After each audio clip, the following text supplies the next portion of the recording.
इन्नल हम्दुलिल्लाह नहमदुहु व नस्तईनुहु व नस्तगफिरुहु व नुमिनु बिही व नतवक्कल नऊज़ु बिल्लाहि मिन शुरूरि अनफुसिना व मिन सय्यिआति अमालिना व मन यहदिहिल्लाहु फला मुदिल्ल लहु व मन युद्लिलहु फला हादिय लहु व नशहदु अन ला इलाहा इल्लल्लाहु वहदहु ला शरीका लहु व नशहदु अन्ना मुहम्मदन अब्दुहु व रसूलुहु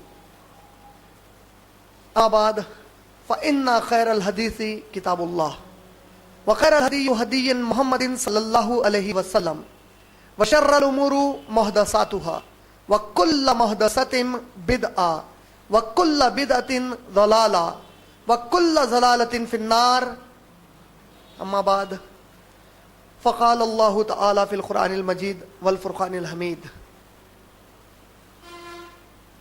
व माज़ा अलैहिम लौ आमनु बिल्लाहि वल यौमिल आखिर फ़क़ाल अल्लाहु तआला फ़िल क़ुरआनिल मजीद वल फ़ुरक़ानिल हमीद अल्लज़ीना युमिनूना बिल गैब व युक़ीमूना अस्सलात व मिम्मा रज़क़नाहुम युनफ़िक़ून व बिल आखिरति हुम युक़िनून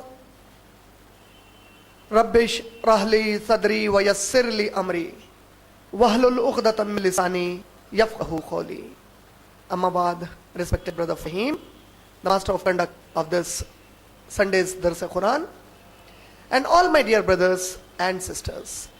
I welcome all of you with the Islamic greetings. Assalamu alaikum wa rahmatullahi wa barakatuhu. MashaAllah, the topic of my Dars-e-Quran for this Sunday afternoon is what is meant by Yaqeen in the Akhirat. If we have analyzed the ayat number 4 of the Surah Baqarah, we come to understand that the ayat number 3, which I just recited, was وَالَّذِينَ يُؤْمِنُونَ بِالْغَيْبِ وَيُقِيمُونَ الصَّلَاةَ وَمِمَّا رَزَقْنَاهُمْ يُنْفِقُونَ. And in ayat number 4, Allah subhanahu wa ta'ala says, वल्लज़ीन युमिनून बिमा उन्ज़िला इलैका वमा उन्ज़िला मिन क़ब्लिक व bill आखिरति हुम युक़िनून. Now in these two ayat, Allah subhanahu wa ta'ala, again as a recap for all of you, have mentioned certain signs of the muttaqin. The first one again, as usual, is वल्लज़ीन युमिनून बिल गैब. The first condition is the muttaqin are those who believe in the ghaib, who have iman in the ghaib. व युक़ीमून as-salah, and they establish salah. وَمِمَّا رَزَقْنَاهُمْ يُنْفِقُونَ, and they spend from what Allah subhanahu wa ta'ala has provided them with. Then Allah says, the next sign is وَالَّذِينَ يُؤْمِنُونَ بِمَا أُنْزِلَ إِلَيْكَ, they believe in what is revealed unto you. وَمَا أُنْزِلَ مِنْ قَبْلِكَ, and they believe in what was revealed before this. وَبِالْآخِرَةِ هُمْ يُؤْقِنُونَ, and they have yaqeen in the akhirat. Now, what is the difference between iman and yaqeen? The ayat begins about pointing out the muttaqin that they have iman in the ghaib. What is the basic difference between iman and yaqeen?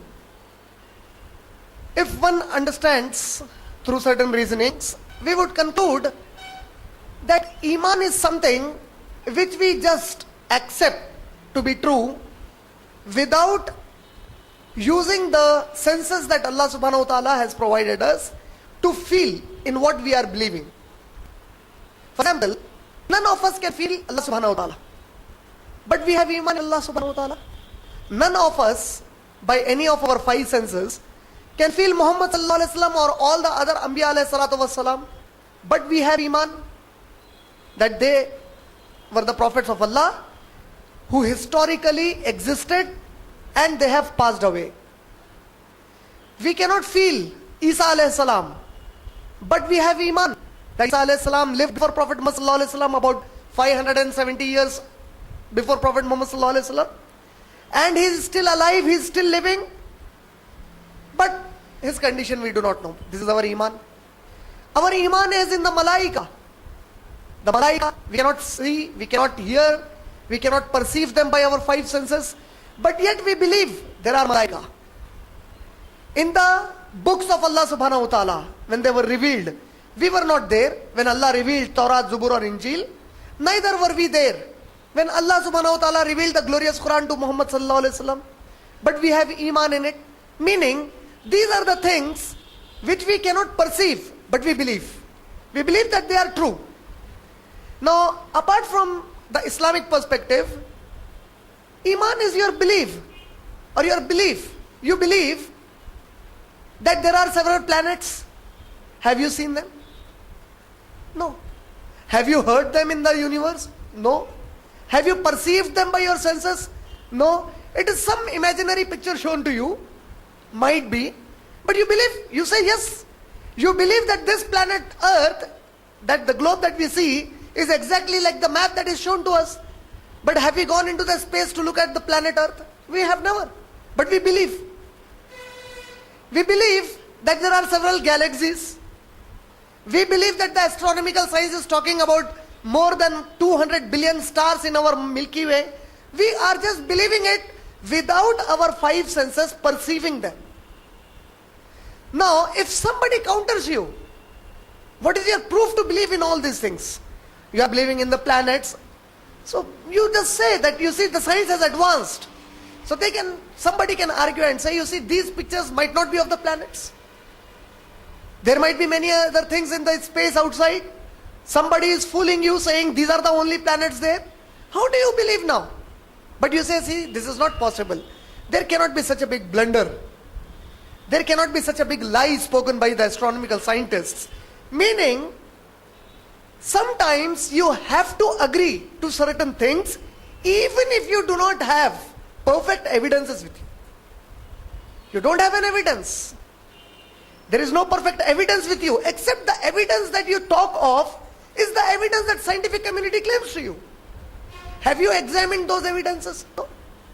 None of us have examined the evidence that the scientific community provided us, saying this is planet Mars, this is planet Mercury, this planet Venus, Jupiter, Saturn, Uranus, Neptune.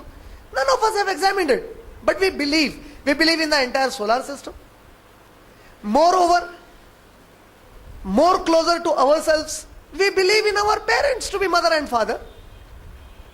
Have anyone gone for a DNA? No.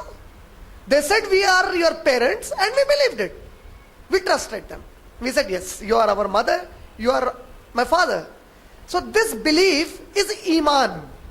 This is iman. Now because you believed in the scientists, you believed in your teacher, you believed in your history textbook. The history textbook said that Ashoka lived and you believed it. The history textbook said that Alexander the Great had come to conquer India. You believed it. None of us have cross-examined the evidence given them. Just believe. And you believe as if it is perfect and true. Now Allah subhanahu wa ta'ala, when He says the muttaqi, the taqwa, the God piety, the God consciousness is that do not question what Allah subhanahu wa ta'ala mentions in the Quran. Have you ever questioned your mother and father about their paternity to you? You have never. If you believe your mother and your father and trust them, if you believe the scientific community around you, if you believe your teacher and your textbooks, what's wrong with you? Why don't you believe in the Quran? And why don't you believe in everything that the Quran is mentioning to you, even though our senses might not perceive them?